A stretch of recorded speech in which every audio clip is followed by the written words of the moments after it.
네, 오늘은 힘써 지키라라는 제목으로 하나님의 말씀을 함께 나누도록 하겠습니다. 죄의 확장성이란 말이 여러분 있습니다. 이게 말 그대로 계속해서 죄가 이제 막 우리 안에서 확장되어져 가는 것을 의미하는데, 우리가 길거리를 가다 보면 잡초들이 있잖아요. 이건 누가 물을 주지도 않고 막 키우지도 않는데 스스로 막 확장되어져 가는 것, 영역을 점차 넓혀가는 것을 볼 수 있는데, 이 죄도 마찬가지라는 거죠. 하나의 죄가 우리 가운데 시작이 되면 또 다른 죄를 우리 가운데 끌고 들어옵니다. 그 또 다른 죄가 또 다른 죄를 가져오고, 계속해서 죄가 우리 가운데 확장되어져 가는 것을 죄의 확장성이다라고 이야기하는데, 오늘 본문에서도 우리는 그 죄가 점차 우리 안에서 확장되어져 나가고 있는 것을 찾아볼 수가 있게 됩니다. 오늘 본문은 사실 우리에게 너무나 익숙한 본문입니다. 1절밖에 읽지는 않았지만 전체적인 내용은 우리가 익히 들어서 알고 있는 이제 다윗이 밧세바를 범하는 이제 말씀인데요. 하나님께 영원한 왕조를 약속을 받았거든요. 그리고 그 은혜를 지금 삶에서 풍성히 누리고 있었습니다. 가는 곳마다 승리했고 하나님께서 미래에 대한 약속도 주셨기 때문에 너무나 행복한 나날을 살고 있었던 그 은혜를 누리던 다윗이 죄의 덫에 걸려버린 사건이다라는 것이죠. 그런데 우리는 오늘 다윗의 모습 속에서 이 서두에 말씀드렸던 죄가, 하나의 죄가 계속해서 확장되어져 가고 커져가는 것을 보게 되는데, 먼저 오늘 본문 1절을 보시면 이렇게 말씀합니다. 그 해가 돌아와 왕들이 출전할 때가 되매 다윗이 요압과 그에게 있는 그의 부하들과 온 이스라엘 군대를 보내니 그들이 암몬 자손을 멸하고 랍바를 에워쌌고 다윗은 예루살렘에 그대로 있더라. 아멘. 여러분, 그 해가 돌아왔다라는 것은 전쟁을 다시 시작할 만한 때가 되었다라는 것입니다. 그러니까 추운 겨울이 지나고 전쟁을 치를 만한 적절한 봄이 되었다라는 의미도 있고, 이제 앞서 10장에서 암몬과의 전쟁이 결과가 나오지 않았거든요. 그러니까 이 전쟁을 계속해서 이어갈 때가 되었다라고 이제 성경이 말씀하고 있는 것이 그 해가 돌아왔다라는 것입니다. 그러니까 현재 다윗의 백성들, 이스라엘 백성들은 전쟁을 치르기 위해서 그 전쟁터에 나가 있는 상태였다는 것이죠. 그런데 지금 성경을 보시면 다윗은 여러분 어디에 거하고 있는 줄 아십니까? 백성들은 지금 생명을 걸고 전장에 나가서 전쟁을 준비하는데, 1절 말미를 보시면 다윗에 대해서 이렇게 이야기하죠. 그는 여전히 예루살렘에 그대로 있었다라고 이야기합니다. 혹자는 전쟁의 규모가 그렇게 치열하지 않고 크지 않아서 왕이 나갈 필요가 없었다라고 이야기하기도 하지만, 사실 이 이스라엘 왕의 사명 중에 하나가 전쟁터에 가장 앞장서서 전쟁을 진두지휘하는 사명을 있었거든요. 그러니까 오늘 다윗이 그 전쟁의 자리에 참여하지 않고 예루살렘에 머물러 있었다라는 것은 뭐냐? 왕의 사명을 경히 여기고 그냥 그 자리에 머물러 있었다라는 것이죠. 여러분, 처음부터 적극적으로 나는 죄를 짓겠다라고 마음 먹는 사람은 없거든요. 내가 오늘 하루는 꼭 이런 죄를 져야겠다, 이런 사람은 없다라는 거예요. 죄는 언제나 사소한 것에서부터 시작이 됩니다. 그러니까 우리의 삶 가운데에 그동안 우리가 당연하게 여겼던 그 사소한 것 하나가 우리도 알게 모르게 죄로 빠져버린다라는 것인데, 오늘 다윗에게 있어서 그 시작이 무엇이냐? 자신의 자리, 사명을 감당하지 않았던 이 나태함으로부터 이 죄가 시작되었다라는 것을 우리가 말씀을 통해 확인할 수 있게 된다는 것이죠. 근데 그 잠깐의 시작이었거든요. 근데 그 시작이 어떻게 빠른 속도로 확장이 되어져 가느냐? 오늘 우리가 읽지는 않았지만 2절부터 4절까지의 말씀 우리 함께 읽어보도록 하겠습니다. 시작. 저녁 때에 다윗이 그의 침상에서 일어나 왕궁 옥상에서 거닐다가 그곳에서 보니 한 여인이 목욕을 하는데 심히 아름다워 보이는지라. 다윗이 이 사람을 보내 그 여인을 알아보게 하였더니 그가 아뢰되 그는 엘리암의 딸이요 햇사람 우리아의 아내 밧세바가 아니니까 하니, 다윗이 전령을 보내어 그 여자를 자기에게로 데려오게 하고 그 여자가 그 부정함을 깨끗하게 하였으므로 더불어 동침하매 그 여자가 자기 집으로 돌아가니라. 아멘. 자신의 자리를 지키지 않았거든요. 잠깐의 나태함에 빠져 있었던 그 순간 어떤 일이 일어나느냐? 이제 늦게 낮잠을 잔 거예요. 낮잠을 자고 일어나서 왕궁을 거닐다 보니까 예루살렘 성이 사실 가장 높은 곳에 있었거든요. 다윗 왕궁이. 그냥 거닐다 보니까 왕궁 옥상에서 한 여인을 이제 보게 된 겁니다. 그리고 곧장 다윗이 어떻게 행동했느냐 성경을 봤더니 그 여인이 누구인지 알아보고자 하는 마음이 있었다라는 거예요. 그 여인을 보자마자 전령을 보내서 이 여인이 누구인지 좀 알아봐라 라고 이야기했다는 것이죠. 여러분, 이게 의미하는 바가 무엇이냐면요, 지금 백성들은 뭐 하고 있습니까?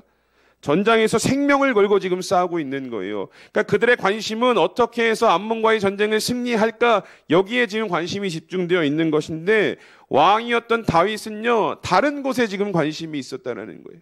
한 마음 한 뜻으로 하나님의 사명을 수행해 나가는 것이 아니라 백성들은 전쟁에 나가 있고 왕은 여인에게 관심이 있었다는 것이죠.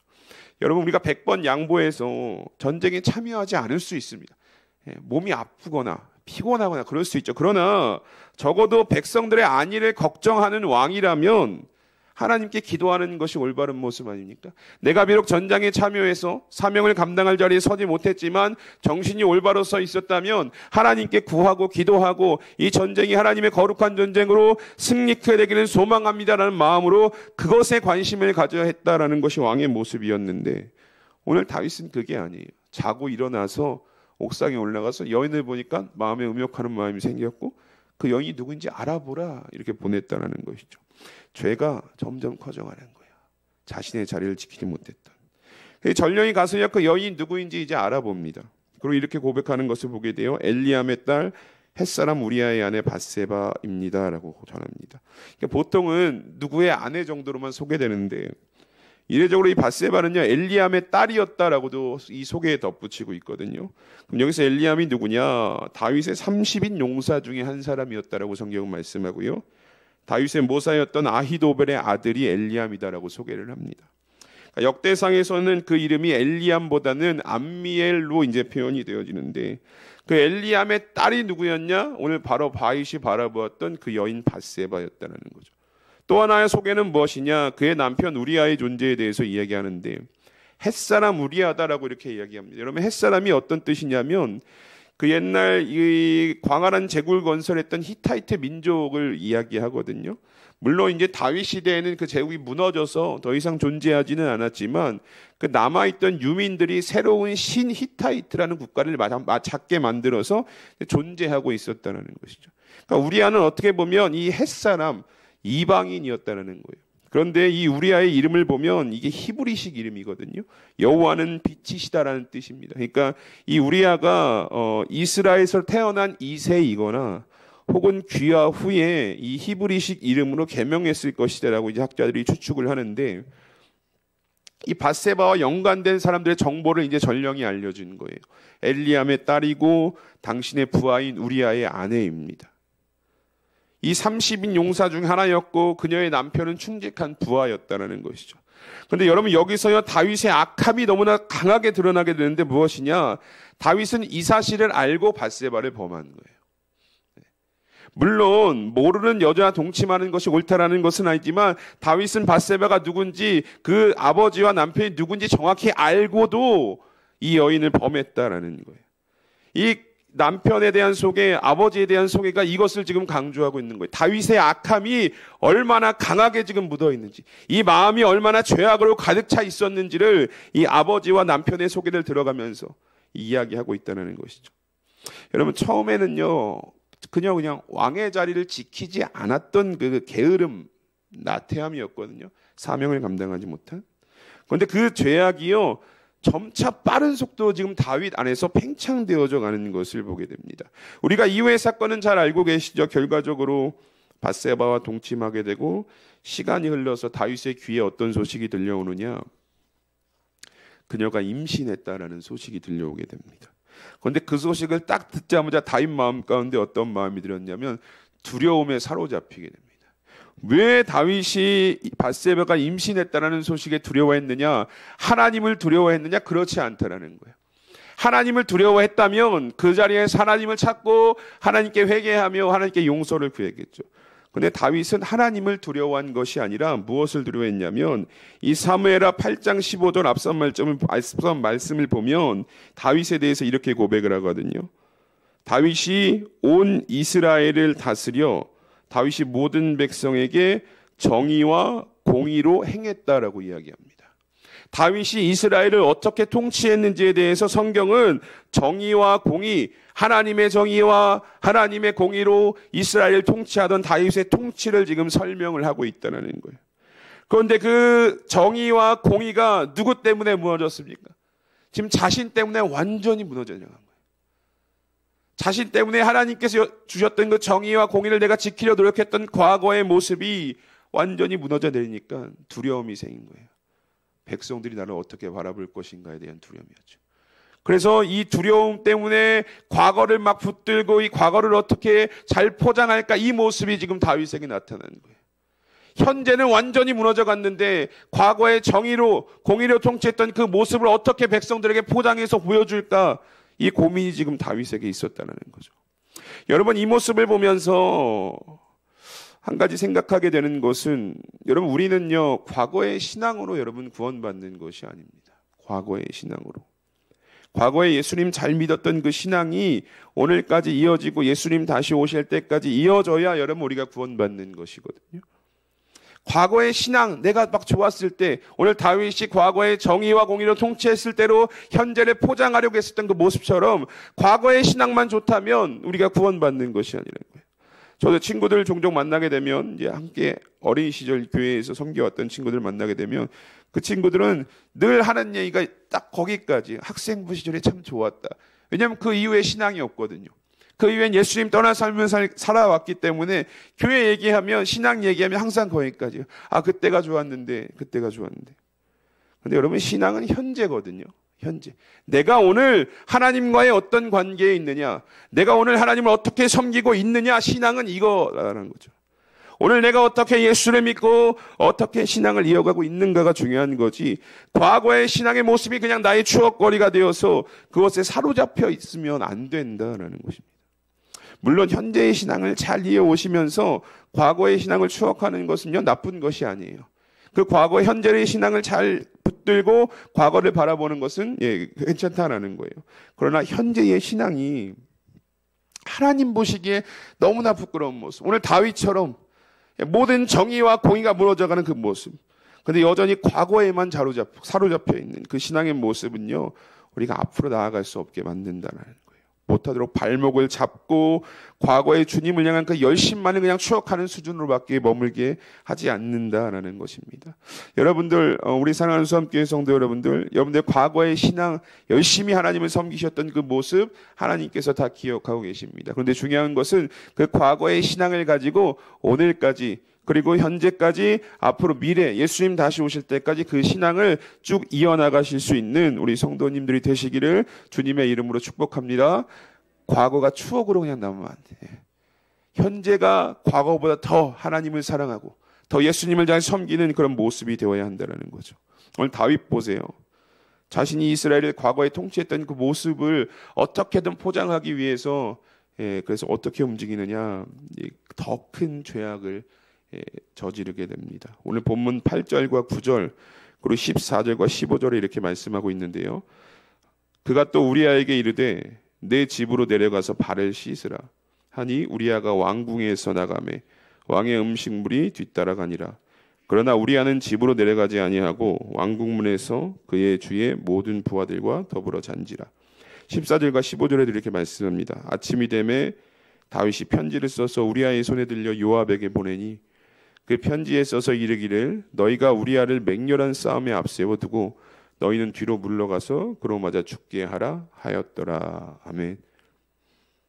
감추고 싶었거든요. 현재에 무너진 자기의 모습, 현재의 신앙을 감추고 싶어서 어떻게 했느냐, 전장에 있던 우리아를 부릅니다. 우리아를 불러서 자신의 아내와 시간을 보낼 수 있는 특별한 휴가를 주는 거예요. 그런데 우리아는요 충직했거든요. 지금 현재 다윗과는 다르게 사명에 충실한 자였거든요. 그러니까 다윗이 특별한 휴식을 줬지만 집에 가지 않아요. 왕궁문에서 그의 부하들과 휴식을 취하게 됩니다. 그러니까 다윗이 세웠던 첫 번째 계획이 완전히 무산되어진 거예요. 아, 이것으로는 나의 현재의 모습을 가릴 수가 없겠구나. 다윗은 여기서 멈췄어야 되거든요. 그런데 또 어떤 계획을 세우냐, 우리아를 이렇게 해서도 안 되면 우리아를 죽여야겠다는 마음이 든 거예요. 살인 교사의 마음이 든 거죠. 그래서 결국 요압에게 요청을 해서 우리아를 전쟁의 가장 앞에 세워서 결국 우리아가 그 전쟁에서 죽임당하게 되는 결과를 성경은 말씀하고 있습니다. 여러분, 우리는 오늘 말씀을 통해서요, 다윗 안에서 죄가 얼마나 빠르게 확장되어져 가고 다윗을 잠식하고 있는지를 보게 되는데, 여러분, 우리가 아무리 작은 죄라도 경히 여기는 그 순간 그 죄는 우리 안에서 상상할 수 없을 정도로 빠르게 확장되어져 간다는 것을 보게 되는데, 고린도전서 5장 6절에 사도 바울이 이렇게 이야기하거든요. 너희가 자랑하는 것이 옳지 아니하도다. 적은 누룩이 온 덩어리에 퍼지는 것을 알지 못하느냐라고 이야기해요. 그러니까 누룩이 빵을 부풀리듯이 그 안에서 빠른 속도로 확장되어져 가듯이 죄도 우리 안에서 빠른 속도로 확장이 되어져 간다라는 거예요. 죄는 줄곧 누룩이랑 비유가 되거든요. 그렇기 때문에 가장 중요한 것은 무엇이냐? 우리 안에 작은 것, 이 죄가 시작될 즈음에 깨닫고 돌아올 수 있는 것이 여러분 은혜다라는 거예요. 죄가 우리 안에 확장되어서 커져가서 더 큰 죄를 범하기 전에 그 죄가 시작될 즈음에 깨닫게 하셔서 돌아올 수 있는 은혜가 우리 가운데 필요하다라는 거죠. 그러면 오늘 여러분 다윗의 모습을 보세요. 다윗의 죄의 시작이 어디였습니까? 다시 한번 우리 1절 말씀 오늘 본문 읽어보도록 하겠습니다. 본문 1절 함께 읽겠습니다. 시작.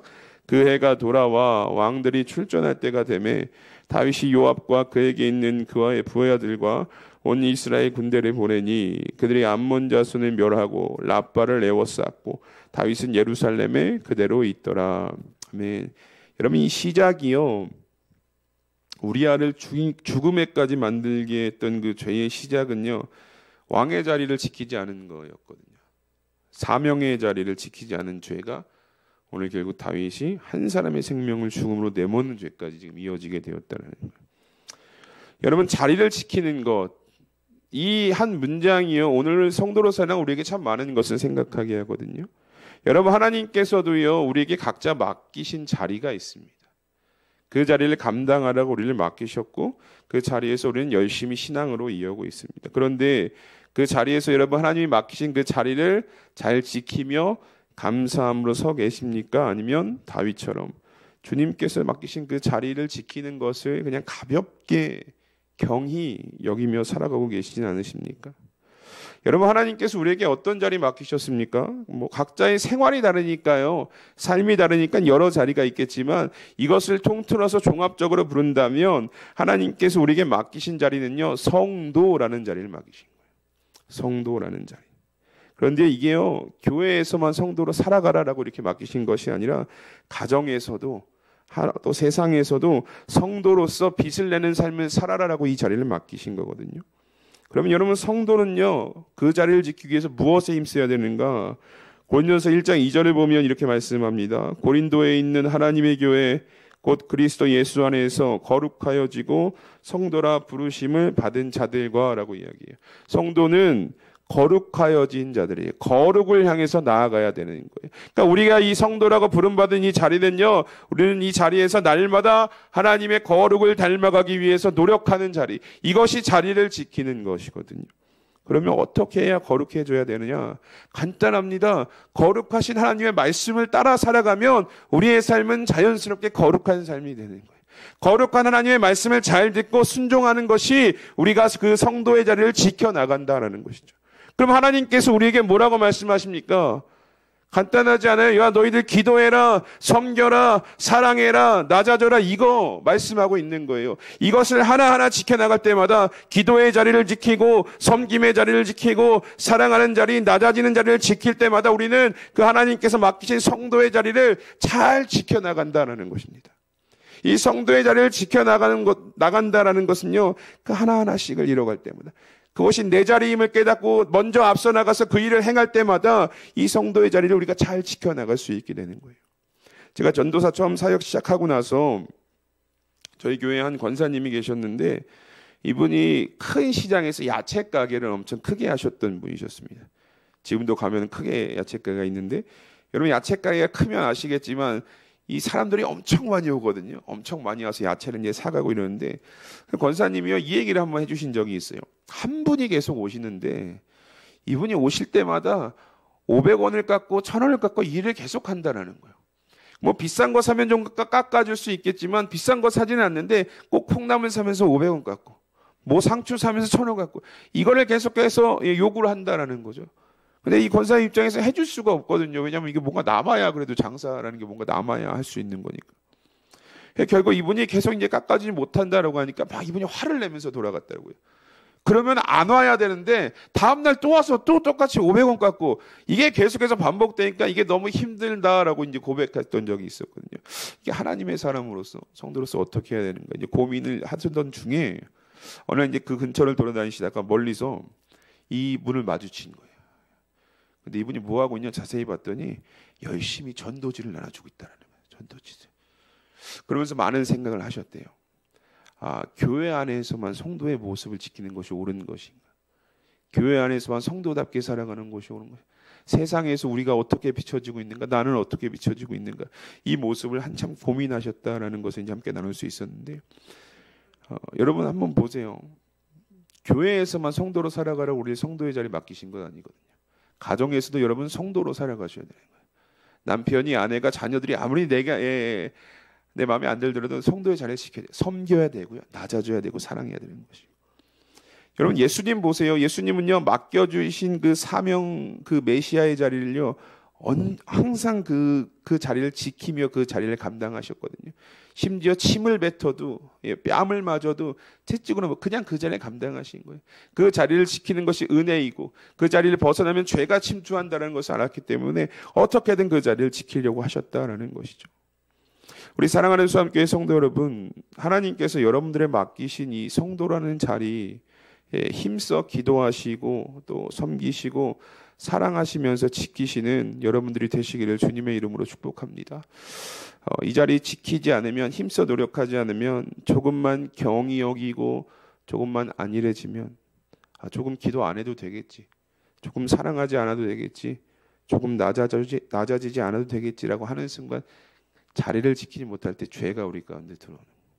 그리고 그 죄는요 오늘 다윗과 같이 빠른 속도로 왕의 자리를 지키지 못했던 그 하나 때문에 다윗이 죄에 잠식되어 버리거든요. 이 결과, 이 죄에 대한 결과를 나중에 혹독하게 다윗이 경험하게 된다는 것이죠. 왜냐? 사단은 그때를 노리고 있는 거예요. 자리를 감당하지 못할 때. 경히 여길 때. 우는 사자와 같이 지금도 우리 가운데 돌아다니면서 성도의 자리를 잠깐 방심하고 있을 때 우리 안에 들어와서 죄의 씨앗을 심어놓고 나간다니까요. 그 죄의 씨앗이 계속해서 커지는 것. 그건 우리 힘으로 스스로 감당할 수 없게 된다는 것이죠. 그러니까 여러분 이 죄의 씨앗이 우리 가운데 심겨지지 않기 위해서는요. 지금 맡겨지신 그 자리를 잘 감당하셔야 돼요. 장로님은 장로님의 자리를 잘 감당하셔야 되고 안수집사님은 안수집사님의 자리, 권사님은 권사님의 자리, 집사님은 집사님의 자리를 잘 감당하시고 이 모습이 교회에서만 끝나면 안 되는 거예요. 가정에서도 세상에서도 항상 나는 하나님께 부름받은 거룩한 성도다라는 이 말씀을 붙들고 성도로 살아가기에 노력할 때 하나님께서 우리의 모습을 기쁘게 보시고 우리에게 더 큰 은혜를 부어주신다라는 것이죠. 바라기는 이런 맡기신 그 자리 잘 지키셔서 정말 죄악으로부터 온전히 구별되어진 삶을 살아가시면서 오직 그 삶의 모습이 하나님께 영광이 되시는 우리 성도님들의 삶이 되시기를 주님의 이름으로 축복합니다. 우리 말씀을 기억하면서 이 시간 함께 기도하기 원합니다. 오늘 다윗 안에 죄가 빠른 속도로 확장되어져 감을 함께 나눴습니다. 그 죄의 시작은 왕의 자리를 지키지 못했던 안일함, 왕의 자리를 지키지 못했던 나태함에서부터 시작이 되었습니다. 자리를 지키지 않아도 된다는 경히 여기는 그 안일함과 나태함이 오늘 우리에게도 있지는 않으십니까? 우리가 이 시간 함께 기도할 것은 하나님 안일함과 나태함에 빠져서 성도의 자리를 경히 여겼던 우리의 모습들을 용서하여 주시고 거룩하게 구별됨을 요구받은 성도로서 힘써 그 자리를 지켜나가며 하나님께 영광이 되는 삶을 살아가는 저희들이 되게 하여 주시옵소서. 근데 이 모습이 교회 안에서만이 아니라 각자의 삶의 자리에서도 성도의 본분을 잃지 않도록 성령께서 붙들어 주시옵소서라고 오늘 이 시간 말씀을 기억하면서 우리 함께 합심하여 기도하며 나가겠습니다. 다 함께 기도합니다. 하나님 감사합니다. 오늘도 우리를 이 새벽 재난 가운데 하나님 인도하여 주시고 함께 예배를 드리며 하나님의 은혜를 나눌 수 있도록 인도하신 것 주님